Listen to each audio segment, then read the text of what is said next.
Hello, and welcome to this short video about the Information Management Initiative framework and how it can help you.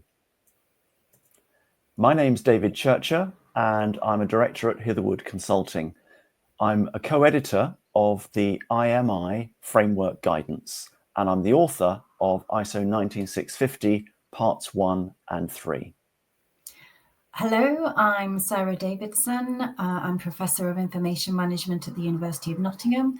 Alongside David, I'm a co-editor of the IMI Framework guidance, and I also contribute to the group that looks after the Information Management Initiative.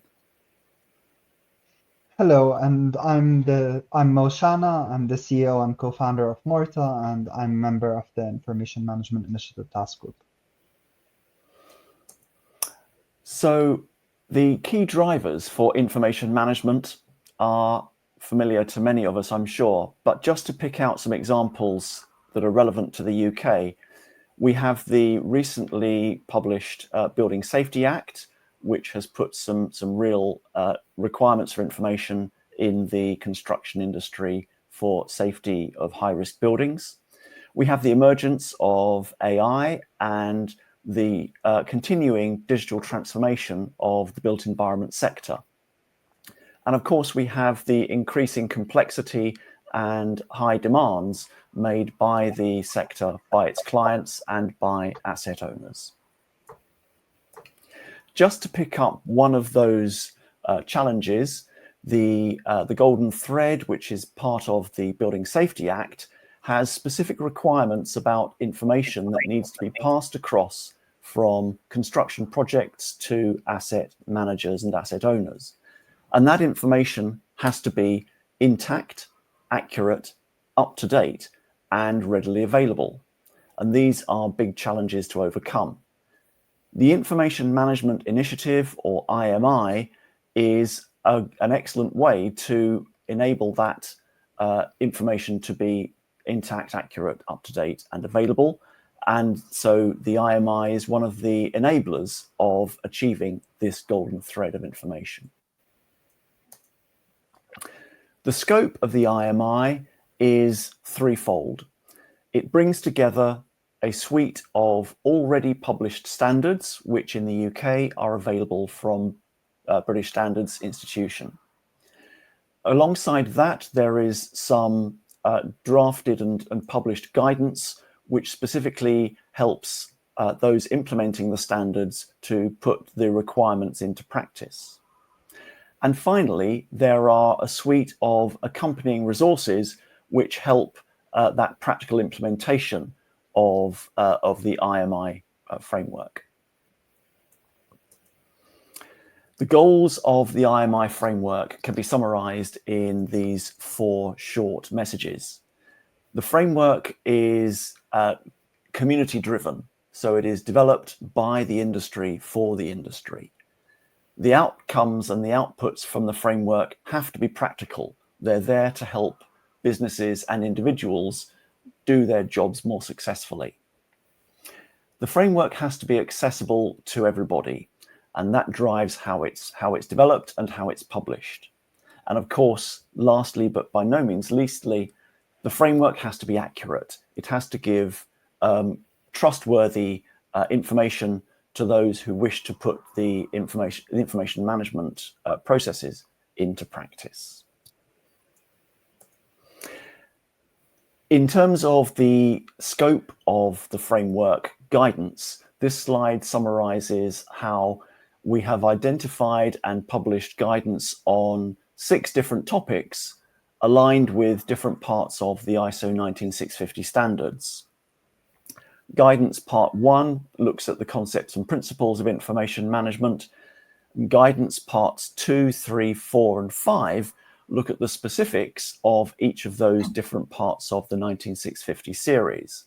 These cover the delivery phase of assets, the operational phase of assets, information exchange quality criteria, and then security mindedness in Part 5. On top of those, there is a Guidance 0, which is setting out the case for information management at a corporate level and is aimed at senior executives and decision makers. That overarching guidance is then supplemented by 6 cross-cutting thematic guidance sections looking at information management function, open data, the common data environment, developing information requirements, tendering and appointments, and information delivery planning. And when we released the guidance, and we started with the first release way back in 2019, we started off with PDFs, as you might expect. And in fact, we were able to release all parts of the guidance, I think with the exception of the guidance for part 0, as PDFs. But there are problems with PDFs. If we move on, David, thank you. Firstly, they're linear, and we had got 391 pages of guidance, 100,000 plus words. Who's going to read through all of that information? The PDFs were static, and we were in a position where we were trying to reach everybody, but actually one size doesn't fit all, and there was no personalization to the PDFs. And then, of course, they became easily outdated. So we found ourselves having to do updates quite frequently. But from a user perspective, from somebody who's reading the guidance, then it's easy to stop checking for new updates and to download them. And you could have found that you were working with guidance that had actually been outdated.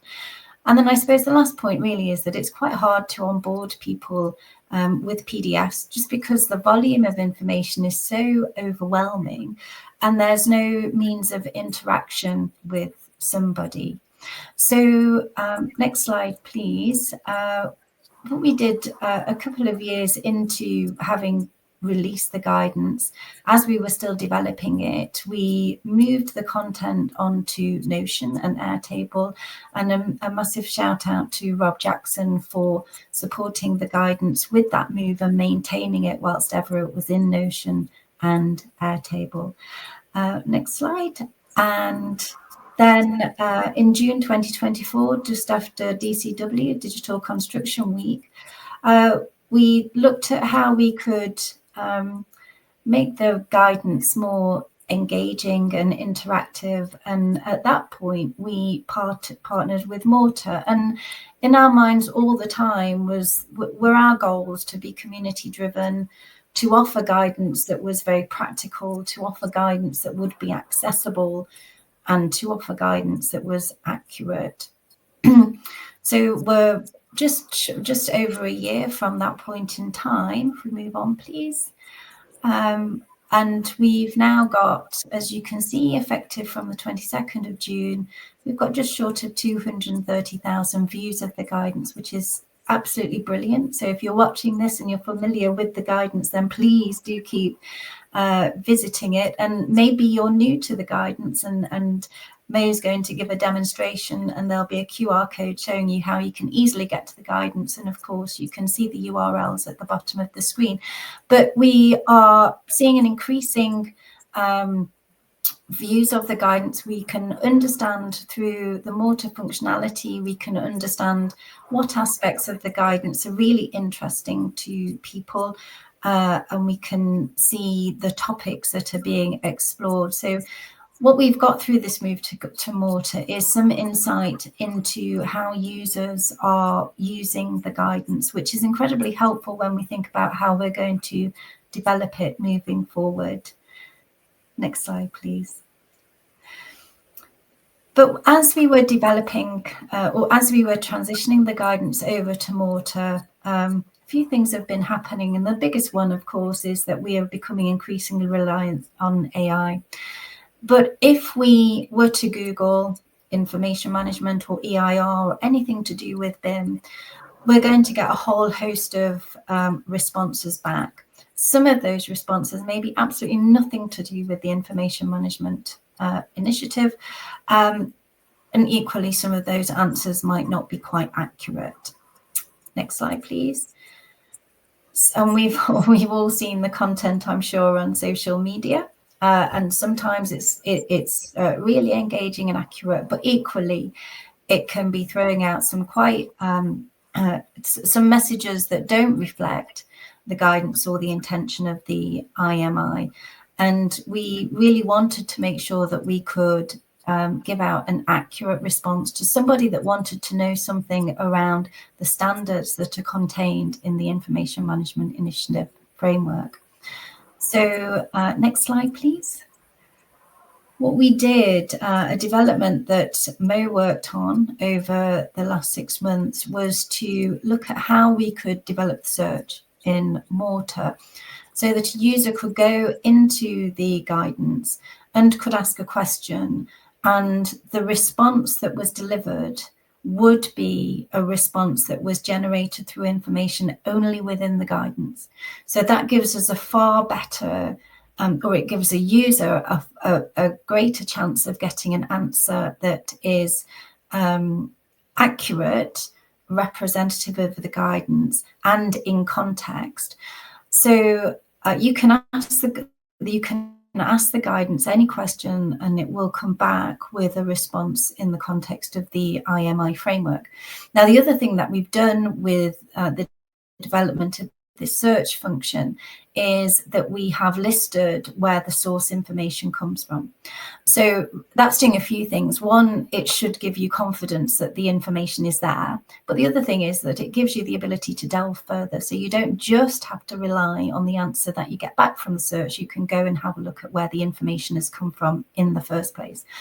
And the other thing that you can do that's really helpful is that you can provide feedback on whether that answer is one that you recognize, one that makes sense to you, or if it's one that doesn't quite reflect your experience in practice.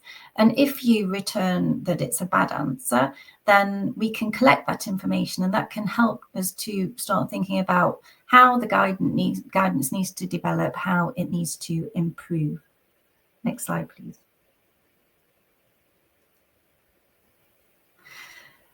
And on that point, and going back to the earlier statement that David made and I repeated, the IMI framework is community driven. So there are people from across the UK and beyond, actually, that have contributed to the development of the guidance. And so if, having watched this, having explored the IMI guidance, if you want to get involved, then please do reach out to us. You can do that by contacting the email addresses that are on screen now, but also you can get in touch with us through the IMI framework guidance itself. So do go and take a visit and have a look at it. So Mo, I'm going to pass over to you for a live demo. And I think, Mo, just before you do start, the QR code's on there. So do give the QR code a try and go and have a look after you've watched Mo, of course. Awesome. Thanks a lot, Sarah. Thanks a lot, David. It's really good to be doing this with you. So as Sarah just mentioned, we highly encourage you to open it up and visit it. But what I'll do now is I'll give you a quick run through of what it looks like, just to bring it to life. Now, if you're on the Information Management Initiative site, all you need to do is click on Guidance. Once you click on Guidance, that then takes you to Morta, which is where the Information Management Initiative Framework is hosted. You can see in this case, I'm not signed in, and I can still see all of the content myself. I can see a sidebar here, which gives me a lot of the information I need so that I can navigate this. You can see I have different sections within the homepage itself, and I can navigate that as well. If I were to go into any of these sections, you can see I have the different sections. I can expand on them as I need, and I can engage with the guidance itself through that. I can also do things like expand all of the sections, for example, and I can collapse all of the sections as I need.